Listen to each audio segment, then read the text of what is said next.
What's up sa inyo mga katropa? Kamusta kayo? At kamusta naman ako? So ngayon for today's video ay magkakaroon lang po tayo ng bagong update dito po sa nilabas ni Creators Combat. Dahil nga isa po ito sa minigame na Telegram bot na ginagrind po natin sa ngayon. At syempre para po sa mga sumasabay sa akin ay magbibigay lang po tayo ng quick update para po dito sa kanilang CBT token presale na gaganapin po dito po sa atin ng September 15. I think the next day is 4 AM ito. So alamin muna natin. Pero magkakaroon na po ng start ng kanilang token presale na dapat maging updated po tayo. Okay? So pwede po kasi tayo dito mag-participate. At before natin i-discuss yan, syempre gusto ko muna kayong batiin at nandito na ulit ako dito sa aking bahay. Finally, dahil nga nawalan ako ng internet ay nakabalik na po ako. Maraming salamat po. At ngayon, simulan na po natin. Okay? So dito guys, kung makikita nyo po, ayan, ang ina-earn natin dito, yung pina-farm natin dito, yan, every 8 hours is yung tinatawag na CP. Yung CP naman ay pwede po nating i-trade yan into CBT tokens. Okay? Kung gusto nyo naman makapag-participate sa pre-sale, alam naman natin yan, makukuha natin na mas mababang price yung mismong, I think may minimum na $30 yung mismong pagbili natin sa pre-sale, pag-participate. Pero kung worth it naman, dahil nga meron po yung stage 1, stage 2, and stage 3, and I think stage 4, kung nabili nyo na mas mababa, then pwede po nating mabenta na mas mataas. Okay? So dito muna guys is yung CP earn natin ngayon ay nasa 904,200. Yung iba dyan for sure, congratulations sa mga nakapag-earn ng ton. Yes, pwede nyo gamitin itong pang gas fee. Sa ngayon, kailangan nyong maging masipag sa pag-farm every 8 hours, and also tapusin nyo lang yung mga pending quest para makapag-open kayo ng box at maka-receive na po kayo ng ton. Okay?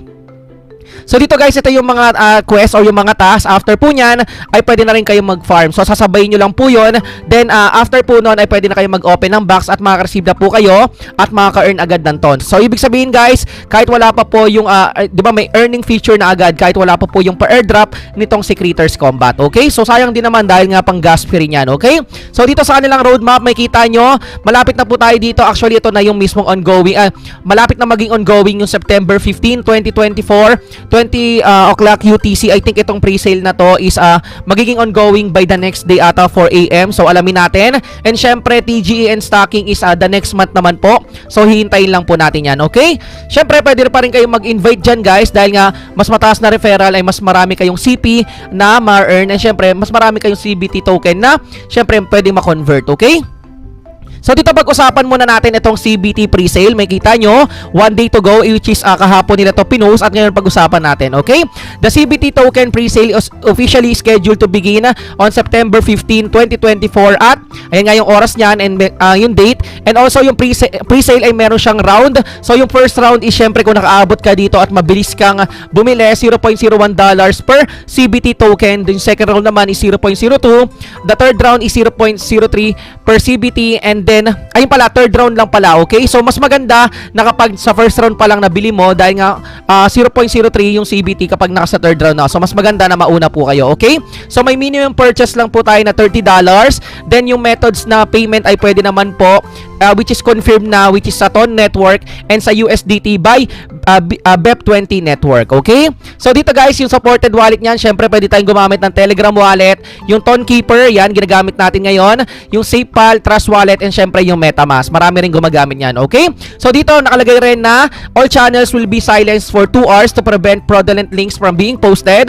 So once all rounds are completed, may kita nyo na malilis na nga po siya sa stone.fi, tas yung magiging price niya ay 0.04. Imagine guys pag-participate kayo dun sa first round at nabili nyo yung per CBT token for $0.01 ay pwede nyo siyang mabenta, di ba yung isang token na yon into 0.04. So times 4 agad yung mismong balik nung mismong in-invest nyo doon sa mismong first round. Okay? So again guys yung pag-participate dyan ay depende po sa inyo. Optional naman yan. Pero in-explain ko lang sa inyo yung bagong update na nilabas nitong si Creators Combat. Okay? Kasi nga ongoing na September 15 yung kanilang pa-presale. Okay? So actually maraming mga projects na nagkakaroon ng presale at syempre kung nakikitaan mo naman ng potential, nakikitaan mo na magiging trusted mo siya, di ba, na project ito soon, why not di ba mag-take risk tayo? Pero kung wala ka namang budget sa ngayon ay okay lang naman. Okay? Again guys depende po yan sa inyo. So, igagrind lang po natin itong guys, yung mismong Creators Combat natin dahil nga magagamit rin natin yung ton na na-earn natin dito at nakiklaim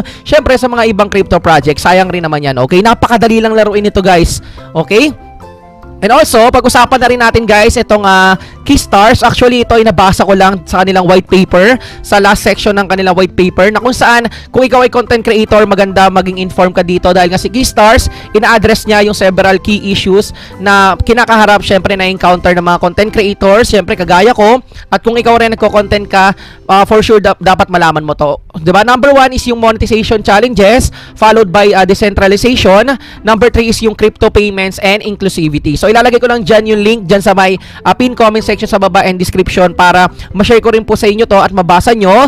Yan, actually ito si Keystars, yan nakalagay. Keystars is positioned as a new natural extension of the Creators Combat ecosystem, aiming to build a thriving decentralized space for content creators. So ibig sabihin guys, ito pala ay possible na extension para si Creators Combat pa syempre makapag ng mga content creators. Okay? So again guys, lalagay ko dyan yung link dyan sa may pin comment section sa baba para kung in case man na content creator ka ay mabasa mo itong na-encounter and also napipaste ng mga content creators. Okay? So, and also, yan, balikan natin to guys. Again and again and again, September 15 guys, yung mismong pre-sale nila. Kapag nag-start na po, make sure lang po na active rin po kayo sa kanilang community, dun sa kanilang channel. Dahil nga dun sa kanilang channel guys, dito sila nag-a-announce yan, no? Yan, ilang oras na lang daw at mangyayari na yung historic pre-sale for the CBT tokens. Kaya kung nakikita mo ng potential at nagagandaan ka sa project ni Creators Combat, pwede ka mag-participate sa kanilang pre-sale. May kita mo yan dyan. Yan, and also good luck po sa mga magpa-participate nito dahil nga alam naman natin kapag pre-sale, yung potential na yan ay pwedeng mag-down or mag-increase, depende po yan sa magiging price at mismong pamamalakad nito ni Creators Combat. Okay? So yun lang guys, maraming salamat sa panonood. Ito lang po yung mismong update natin sa araw na ito at lalo na ito kay Creators Combat dahil nga nabasa ko na magkakaroon sila ng pre-sale at mahalaga na ma-inform ko kayo at maging aware po kayo lalo na doon sa mga gusto mag-participate sa mga pre-sale sa mga crypto projects kagaya po ni Creators Combat. Okay?